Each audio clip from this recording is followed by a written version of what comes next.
प्यारे दोस्तों, कैसे हैं आप। पीएसपी के इस डिजिटल ऑनलाइन प्लेटफॉर्म पर आप सभी का हार्दिक स्वागत एवं अभिनंदन है।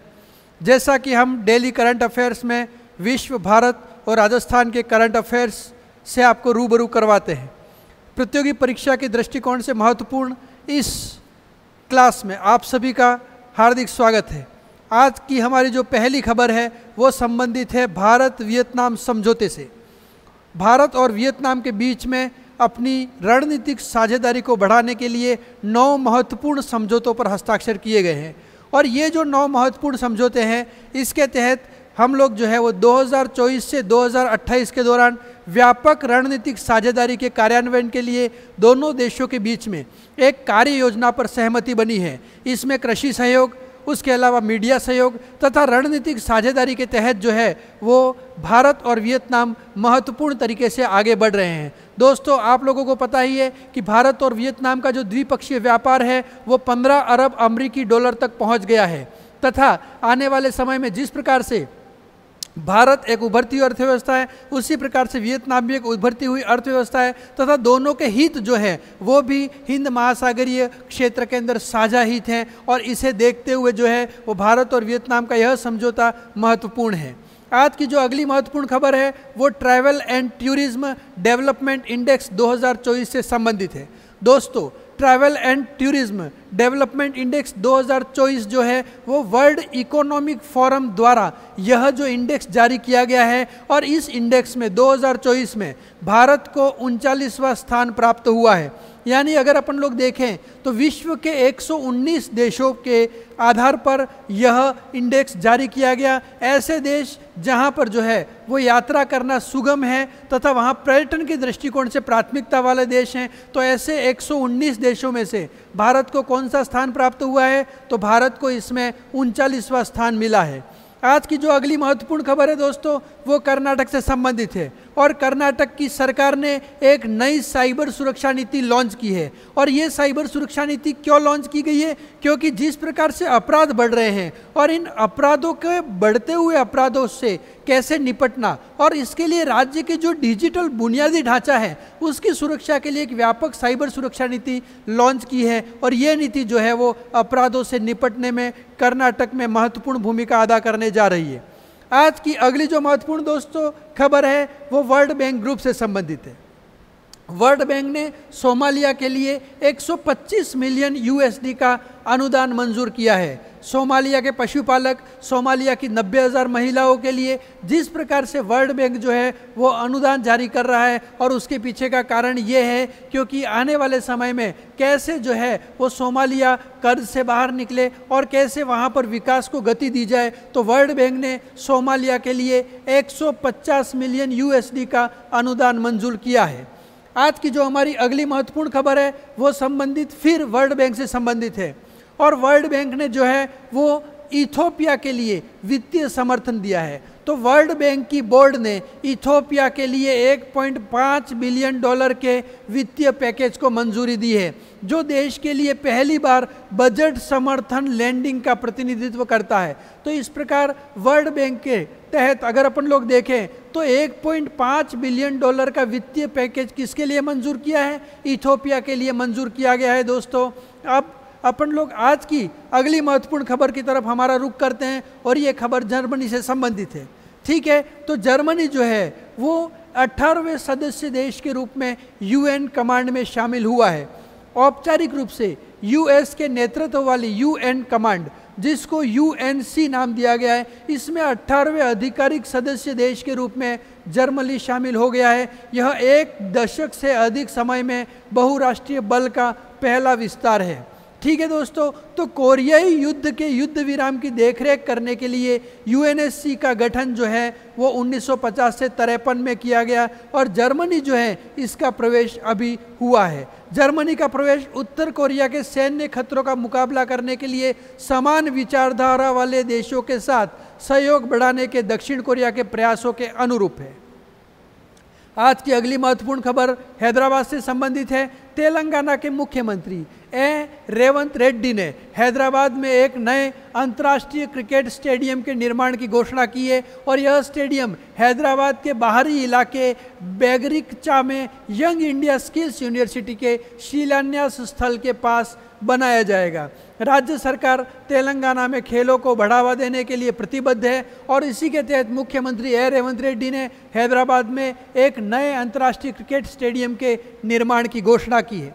अब हम लोग दोस्तों बात करते हैं पेरिस ओलंपिक की। पेरिस ओलंपिक के अंदर जो है सिमोन बाइल्स ने पेरिस में 6ठा ओलंपिक स्वर्ण पदक जीता और इस प्रकार से महिलाओं का ऑलराउंड खिताब जीता है। सिमोन बाइल्स ने अपना 6ठा ओलंपिक स्वर्ण पदक और पेरिस खेलों का अपना दूसरा पदक जीतकर अपने शानदार कैरियर में एक और अध्याय जोड़ लिया है। इस प्रकार से सिमोन बाइल्स जो है वो ओलंपिक में 6 स्वर्ण पदक जीतने वाली और पेरिस ओलंपिक के अंदर अपना दूसरा पदक जीतने वाली खिलाड़ी बन चुकी हैं दोस्तों। ठीक है, तो इस प्रकार सिमोन बाइल्स ने पेरिस में 6ठा ओलंपिक स्वर्ण पदक जीता है। अगली महत्वपूर्ण खबर दोस्तों वर्ल्ड क्राफ्ट काउंसिल से संबंधित है और वर्ल्ड क्राफ्ट काउंसिल के द्वारा वर्ल्ड क्राफ्ट सिटी के रूप में श्रीनगर को जो है वो नामित किया गया है। तो वर्ल्ड क्राफ्ट काउंसिल इंटरनेशनल ने एक समारोह के दौरान आधिकारिक तौर पर श्रीनगर को वर्ल्ड क्राफ्ट सिटी के रूप में नामित किया है। तो वर्ल्ड क्राफ्ट सिटी के रूप में किसको नामित किया है? श्रीनगर को जो है वो नामित किया गया है दोस्तों। इस प्रकार से वर्ल्ड क्राफ्ट काउंसिल ने श्रीनगर को वर्ल्ड क्राफ्ट सिटी के रूप में नामित किया है। अब दोस्तों पिछले दिनों सुप्रीम कोर्ट ने कोटे में कोटा देने का एक जो है वो अपना फैसला 6-1 के एक जो है वो जूरी में 6-1 से सुनाया है और इसके तहत जो अनुसूचित जाति और जनजातियों हैं उनके उप वर्गीकरण पर सुप्रीम कोर्ट का यह फैसला आया है और इस फैसले को जो है वो इन समूहों को आरक्षण और सकारात्मक कार्रवाई के उद्देश्य से उप श्रेणियों में विभाजित करने के रूप में देखा जा रहा है और इसके तहत राज्य जो है वो इन समूहों के बीच में अलग अलग प्रकार से जो है वो इसका वर्गीकरण कर सकते हैं। अर्थात एसटी और एससी के बीच में ही एक अलग से उप कोटा दिया जा सकता है। ऐसे लोग जिनको अब तक जो है आरक्षण का पूरी तरह से लाभ नहीं दिया गया है उनको जो है वो उसी कोटे के भीतर जो है वो अलग से कोटा दिया जा सकता है। ये सुप्रीम कोर्ट ने एक बहुत ही बड़ा फैसला दिया है और ये फैसला आने वाले समय में जो है वो इस समूह के अंदर एक महत्वपूर्ण भूमिका निभाने जा रहा है। अब दोस्तों आज हम लोग मैप ऑफ द डे में बात करने जा रहे हैं मैंग्रोव वनस्पति की। तो मैंग्रोव वन जो है वो उष्णकटिबंधीय और उपोष्णकटिबंधीय भागों में पाए जाते हैं और भारत में अगर अपन लोग देखें तो आप लोग पश्चिम बंगाल में जो है हुगली नदी के आसपास का जो क्षेत्र है जिसको अपन सुंदरवन के नाम से जानते हैं तो वहाँ पर जो है वो मैंग्रोव वनस्पति सर्वाधिक पाई जाती है। इसके अलावा अंडमान का क्षेत्र, गुजरात के कच्छ का क्षेत्र और जामनगर के क्षेत्रों में भी मैंग्रोव वनस्पति प्रारंभिक में अपन लोग देखें तो मुख्य रूप से पाई जाती है। आज राजस्थान जीके की कुछ खबरों पर हम लोग ध्यान चाहेंगे। यहाँ पर कुछ महत्वपूर्ण क्वेश्चन हैं जैसे राष्ट्रीय सरसों अनुसंधान केंद्र कहाँ पर है? तो सरसों अनुसंधान केंद्र सेवर भरतपुर में स्थित है। किसने राजस्थान के गणराज्य व्यवस्था को सदा के लिए समाप्त कर दिया? ये एक महत्वपूर्ण प्रश्न है। तो राजस्थान में गणराज्य व्यवस्था को सदा के लिए हूणों ने समाप्त कर दिया। गरासिया जाति का मूल निवास स्थान भाकरपट्टा माना जाता है और ये भाकरपट्टा किस जिले में है दोस्तों? सिरोही में स्थित है। किस जनजाति के विकास के लिए मामुनी की संकल्प संस्था कार्यरत है? तो मामुनी की संकल्प संस्था सहरिया जनजाति के विकास के लिए कार्यरत है। नवजात शिशु की नाल काटने की प्रथा को अनाला भोर भू कहते हैं। क्या कहते हैं इसको? जिसमें नवजात शिशु जो होता है उसकी नाल को काटा जाता है और इस प्रथा को अनाला भोर भू कहते हैं और ये प्रथा राजस्थान में गरासिया जनजाति से संबंधित है। 84 की पंचायत का संबंध किस जाति से? तो 84 की पंचायत का संबंध भी सहारिया जाति से। सहारिया जनजाति के लोगों के घरों का जो समूह होता है उसको अपन थोक कहते हैं और गरासिया जनजाति के लोग जो है वो सफ़ेद पक्षी के दर्शन को शुभ मानते हैं। कथोड़ी जनजाति की आराध्य देवी कंसारी देवी है और प्रसिद्ध धारी संस्कार का संबंध सहरिया जनजाति से है। तो धारी संस्कार किससे संबंधित है? सहरियों से संबंधित है। 84 की पंचायत का संबंध किससे है? सहरिया से संबंधित है। सहरिया के लोगों के घरों के समूह को क्या कहते हैं? थोक कहते हैं। नवजात शिशु की नाल को काटने की प्रथा को क्या कहते हैं? अनाला भोर भू कहते हैं। ये प्रथा किस जनजाति से संबंधित है? गरासिया जनजाति से संबंधित है। अब हम लोग पर्सन ऑफ द डे की बात करते हैं, जिसमें पंडिता रमाबाई सरस्वती आज की हमारी पर्सन ऑफ द डे है। ये मराठी ब्राह्मण परिवार में जन्मी तथा इन्होंने जो है आर्य महिला समाज की शुरुआत की थी। इस सोसाइटी का प्रारंभिक उद्देश्य महिलाओं को शिक्षा के अवसर प्रदान करना है। रमाबाई ने सामाजिक बुराइयों जैसे बाल विवाह, बाल विधवा विवाह, उससे संबंधित और महिलाओं के उत्पीड़न पर प्रकाश डालने के लिए एक पुस्तक लिखी और उस पुस्तक को क्या कहते हैं? The high cast with Hindu woman के नाम से पुस्तक लिखी। तो 1887 में रमाबाई सरस्वती ने पुस्तक लिखी थी the high cast Hindu woman के नाम से। करंट अफेयर्स की हम लोग बात करेंगे तो भारतीय प्रबंध संस्थान IIM उदयपुर ने राज्य सरकार के सहयोग से बिहेवियर एक्सपेरिमेंटल लैब की स्थापना जयपुर में की। तो भारतीय प्रबंध संस्थान IIM उदयपुर उसने राज्य सरकार के सहयोग से बिहेवियर एक्सपेरिमेंटल लैब की स्थापना कहाँ पर की? जयपुर में की। और इसकी स्थापना प्रदेश की सूचना एवं प्रौद्योगिकी मंत्री राज्यवर्धन सिंह राठौड़ ने किया। और IIM उदयपुर के निदेशक कौन है? अशोक बनर्जी। ठीक है दोस्तों, अगली महत्वपूर्ण खबर जो है वो है टोक्यो में आयोजित इंडियन ट्रेड फेयर कार्यक्रम से संबंधित है। तो टोक्यो में आयोजित इंडियन ट्रेड फेयर कार्यक्रम में डॉक्टर श्यामलता गहलोत ने जो है कोप्तगिरी को जो है सम्मानित किया है। तो टोक्यो में आयोजित इंडियन ट्रेड फेयर कार्यक्रम में डॉक्टर श्यामलता गहलोत ने कोप्तगिरी कला को सम्मानित किया है। और ये कोप्तगिरी कला कहाँ से संबंधित है? उदयपुर से संबंधित है। और उदयपुर की कोप्तगिरी को अगस्त 2023 में GI टैग मिला है। इस प्रकार से राजस्थान के अन्य ऐसे उत्पाद जिनको अगस्त 2023 में GI टैग मिला था उसमें नाथद्वारा की पिछवई कला है, जोधपुरी बंदेज है, उदयपुर की कोप्तगिरी है और बीकानेर की उस्ता कला एवं बीकानेर की कशीदाकारी क्राफ्ट है।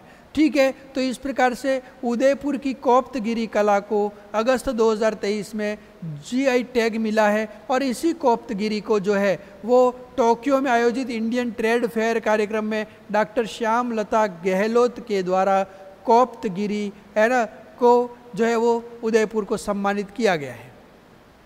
अब दोस्तों एक अभियान की बात करते हैं हम लोग। राजस्थान के अंदर दैनिक भास्कर समूह के द्वारा 2 अगस्त 2024 से एक अभियान चलाया गया और उसका नाम है एक पेड़ एक जिंदगी अभियान। तो दैनिक भास्कर समूह ने इस अभियान को 2 अगस्त 2024 को शुरू किया है और इसके तहत पौधे लगाने के लिए जो है वो जागरूकता इसका प्रमुख जो है वो आधार है। और प्रधानमंत्री नरेंद्र मोदी ने भी दैनिक भास्कर के एक पेड़ एक जिंदगी अभियान की सराहना की है। अब दोस्तों हम लोग बात करते हैं यहाँ पे सज्जनगढ़ अभयारण्य की। तो राजस्थान का जो सज्जनगढ़ अभयारण्य है या जो बायोलॉजिकल पार्क है जो उदयपुर में स्थित है, यहाँ पर जूनागढ़ गुजरात से शक्कर बाग से शेर का जोड़ा इस बायोलॉजिकल पार्क में लाया गया है।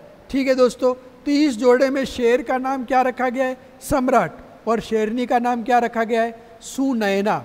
इस प्रकार से सज्जनगढ़ अभयारण्य या बायोलॉजिकल पार्क उदयपुर में जूनागढ़ गुजरात में शक्कर बाग से शेरों का जोड़ा लाया गया है। इसमें शेर का नाम सम्राट है और शेरनी का नाम सुनैना है। फिर दोस्तों हम लोग बात करेंगे राइजिंग राजस्थान इन्वेस्टमेंट समिट का और इसका आयोजन जयपुर में 9 से 11 दिसंबर 2024 के बीच में किया गया है। दोस्तों 9 से 11 दिसंबर 2024 के बीच में जयपुर में राइजिंग राजस्थान इन्वेस्टमेंट समिट का आयोजन किया जाएगा। फिर दोस्तों इस प्रकार से ये जो है वो आज राजस्थान, भारत और विश्व का करंट अफेयर्स था जो हमने आपके साथ में साझा किया। उम्मीद है आपको हमारी ये कक्षाएं निरंतर प्रतियोगी परीक्षा के दृष्टिकोण से पसंद आ रही होंगी। आप सभी को बहुत बहुत धन्यवाद, आभार, शुक्रिया।